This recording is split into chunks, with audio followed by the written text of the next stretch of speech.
Bismillahirrahmanirrahim. Assalamualaikum warahmatullahi wabarakatuh.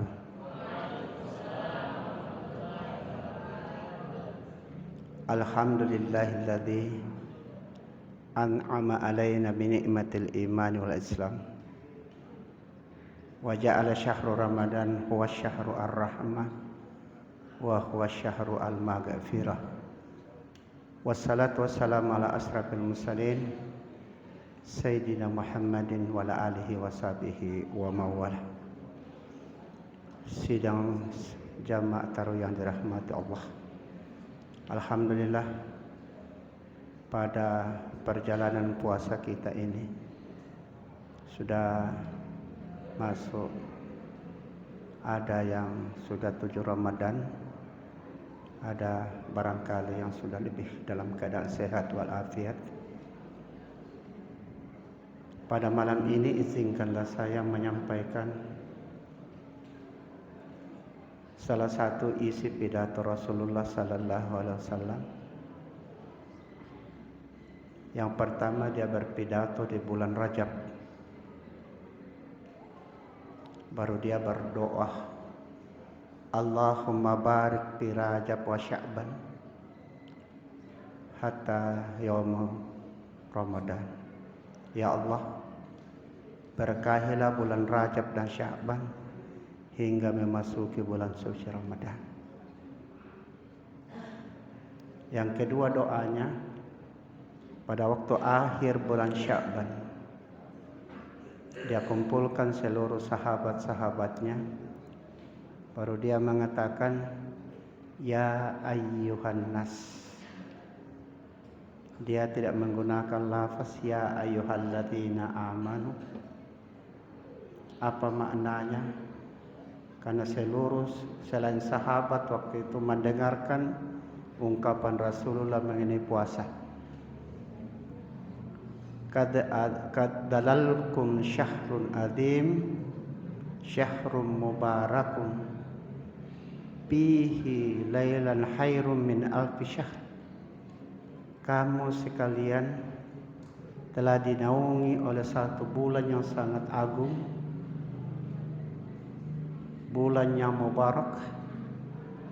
Bulan itu ada satu malam di dalamnya. Apabila seseorang muslim yang melakukan puasa lantas melakukan amalan-amalan terpuji, lebih daripada 1000 bulan pahala yang akan diberikan Allah padanya. Justru itulah pada malam hari ini, lanjutan daripada khutbahnya Rasulullah mengatakan awal Ramadan huwa rahmah. Awal Ramadan ini yang menurut para ulama 1 sampai 10 itu adalah rahmanya Allah. Kata rahmah ini kalau diterjemahkan dalam bahasa Indonesia rata-rata menerjemahkan kasih sayang. Timbul pertanyaan, apa itu kasih sayang?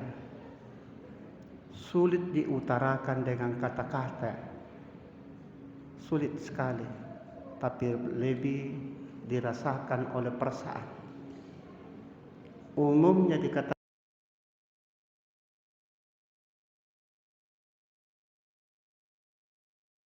membahagiakan, yang membahagiakan. Entah kata-kata, entah materi, entah perlakuan kepada seseorang. Salah satu hikmahnya kata rahmah kasih sayang ini di dalam Al-Quran, itulah Allah selalu menyebutkan angka-angka. Karena orang awam itu sering disebutkan kelebihannya. Salah satunya, barang siapa memberikan buka puasa pada bulan Ramadan, dia akan mendapatkan pahala sama dengan orang yang melakukan puasa. Lalu seorang sahabat bertanya, ya Rasulullah, Saya kasihan tidak punya apa-apa. Rasulullah mengatakan, ambillah seteguk air, kau kasih kepada orang berpuasa, maka pahalamu sama dengan orang yang melakukan ibadah puasa. Barang siapa melakukan sholat sunat setelah tiba bulan suci Ramadan, maka pahala sunatnya dilipatkan sama dengan pahala wajib. Barang siapa melaksanakan kewajiban fardu ain pada bulan Ramadan, dilipat gandakan 70 kali. Barang siapa yang sholat 1 kali di Masjidil Haram, dia diberikan pahala lebih dari 100.000 kali. Coba banyaknya perhitungan Allah. Sehingga manusia senang, karena manusia itu kebanyakan orang awam, hatinya belum terlalu menghayati secara hakiki. Itulah nanti di hari kiamat, di hadapan Allah Subhanahu wa Ta'ala, hanya 2 yang kita akan perhadapkan di hadapan Allah. Pertama, yang namanya pahala ialah balasan kepada setiap perbuatan kebajikan yang kita lakukan, maka dibalas namanya pahala. Sebaliknya, segala perbuatan yang kita alami selama hidup di dunia ini, yang selalu melanggar agama, itulah yang namanya dosa. Jadi tidak ada manusia yang tidak ada dosanya, tidak ada manusia yang tidak ada pahalanya. Justru itu di hadapan Allah nanti, alat ukur itu yang dijadikan Allah namanya al-mizan, yaitu timbangan, dacing, ya. Justru itulah selalu kita bagi orang yang menggunakan timbangan, tolonglah hati-hati. Jangan seperti di Makassar musim langsat, musim rambutan, ditimbang 4 kilo, tapi setelah tiba di rumah timbangannya tidak cukup 3 kilo.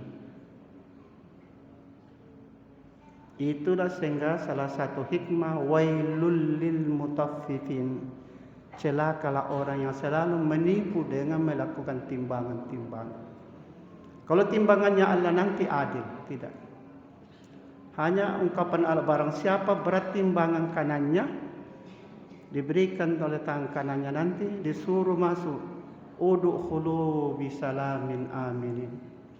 Malaikat Ridwan yang menjaga surga langsung membuka pintunya, masuklah dengan selamat. Tapi bagi orang yang menerima amalan-amalan keburukannya yang penuh dengan dosa, dipersilakan masuk ke dalam neraka. Namun ada, menurut para ulama, pengecualian. Orang Islam yang sudah pernah mengucapkan asyhadu an la ilaha illallah wa asyhadu anna muhammadar rasulullah, dakhalal jannah, masuk surga. Timbul pertanyaan, dosanya? Siapa tahu Allah mengampunkan. Justru itu yang kita nanti-nanti setiap Ramadan. Karena Ramadan bulan pengampun. Artinya di bulan inilah dosa-dosa kita diampunkan Allah. Bukan dihapus. Banyak penceramah mengatakan dihapus dosanya. 2 malaikat yang mencatat kita ini tidak mau kotor tulisannya. Tidak mau. Cuma ada satu amalan, coba. Perbuatan jahat kita lakukan dalam Ramadan hanya 1 dosanya.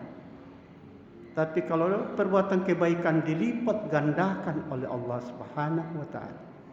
Itulah salah satu pengertian kasih sayang. Justru itulah peliharalah keislaman kita. Mudah-mudahan kita akhiri dunia ini dengan la ilaha illallah. Saya kira kita semua melihat salah seorang yang meninggalkan hidayah Islam, yang lari buronan ke Amerika. Saya kira kita semua tahu namanya. Orang yang meninggalkan hidayah Allah. Keluarganya Muslim, membina pesantren di Jawa Timur sekian lama.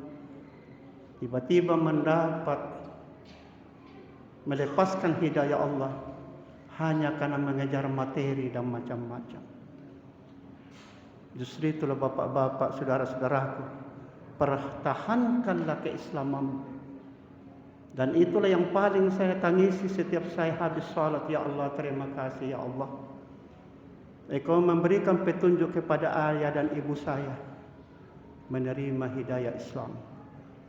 Karena ayah dan ibu saya orang yang pertama mendapat nikmatul Islam. Allahu Akbar, walillahil hamd. Olehnya itu malah kita pelihara, tamanya anak-anak kita. Nah, saya sangat simpati di Masjid Ar-Rahman ini. Anak-anak ini masih bisa datang meminta kepada saya, apa judul ceramah tak Ustaz? Tolong tanda tangan. Saya bilang, nantilah Pak Imam yang tanda tangan nak. Allahu Akbar. Satu kaderisasi. Karena kadang pergaulan itu menjadikan hidayah Allah kita lepas. Justru itu hati-hatilah memasukkan anak-anak kita. Hati-hati, bukan saya katakan salah. Karena saya sudah rasakan dididik di sekolah Katolik hanya karena hidayah Allah. May yahdillahu fala mudhillalah wa may yudlil fala hadiyalah. Terima kasih ya Allah. Justru itulah saudara-saudaraku, pada Ramadan ini belum tentu Ramadan akan datang kita bisa. Ramadan ini mengatakan, engkau sesak napasmu dengan dosa-dosa, tolonglah perbanyak istighfar. Bukan hanya istighfar dengan kata-kata astagfirullah, tapi istighfar mata, istighfar panca indera yang lain. Kalau pernah engkau melakukan sesuatu, ampuni, maafkanlah orang itu. Justru itulah anak-anak seperti begini, anaknya Luqmanul Hakim dipanggil pada waktu saya selesai sholat. Ya bunayya, wahai anakku, kalau mau kau tenang perjalanan hidupmu di dunia ini nak, ingatlah kekuranganmu sama orang lain. Jangan ingat kebaikanmu sama orang lain. Sebaliknya wahai anakku, ingatlah jasa-jasanya orang bagi dirimu. Jangan ingat kekurangannya orang pada dirimu. Luar biasa nasihatnya kepada anak-anaknya sambil dia bercerita. Wahai anakku, apapun kita lakukan wahai anakku, namanya kebaikan pasti tidak pernah sepi daripada cemoohan-cemoohan orang. Dia ambil seekor keledai. Keledai itu hanya banyak di negeri Arab. Lebih besar dari kambing, lebih kecil sedikit dari lembu. Dia tarik pada satu masyarakat. Anaknya disuruh naik, bapaknya yang menarik. Sehingga di satu masyarakat mengatakan, luar biasa kurang ajarnya ini anak. Kasihan bapaknya jalan kaki, dia enak-enak di atas punggung keledai. Setelah didengar, dia kasih turun anaknya. Balau dia yang naik, anaknya yang disuruh tarik. Lewat di satu kampung, orang itu mengatakan, Masya Allah, di mana belayan kasih sayang orang tua ini? Masa enak-enak di atas punggung keledai, anaknya kasihan disuruh menariknya. Setelah didengar lagi, dia kasih turun, dia naiki dua-dua. Lewat di kelompok manusia ketiga, orang lain lagi mengatakan, di mana belas kasih sayangnya kedua orang ini? Masa hewan sekecil ini kasihan dinaiki? Setelah didengar dia turun lagi. Maka bapaknya menarik keledai anaknya di belakang, sehingga di kelompok manusia keempat, orang itu mengatakan, alangkah bodohnya orang ini, masa ada kendaraan dan tidak dimanfaatkan. Di situlah wahai anakku, apabila namanya kebaikan, la tahab wa la tahsan, pasti ada saja orang-orang yang mencemooh.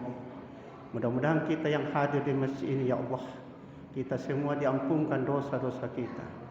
Dosa kedua orang tua kita. Barangkali banyak di antara kita, ayah dan ibunya sudah di alam barzah, alam kubur sekarang ini. Allahumma ghafir lahum warhamhum wa'afiyahum. Ya Allah, maafkanlah kesalahan kedua orang tua kami, lapangkanlah kuburnya, dan kami yang masih hidup ini, Allah, bimbinglah keislaman kami, bimbinglah anak-anak kami supaya iman mereka tak lekang kena panas, tak luntur kena hujan, ya Allah.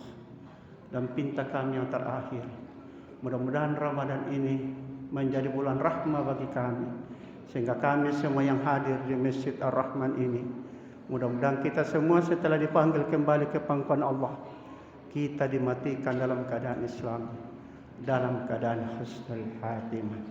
Amin ya Allah. Inilah sedikit yang bisa saya sampaikan. Mohon maaf saya tidak sempat akan ikut tarawih, karena tradisi saya setelah itu ada anak mu'allaf di rumah yang saya akan selalu bimbing sesudah tarawih bagaimana dia cara salat dengan baik. Wabillahi taufiq wal hidayah. Assalamualaikum warahmatullahi wabarakatuh. Salat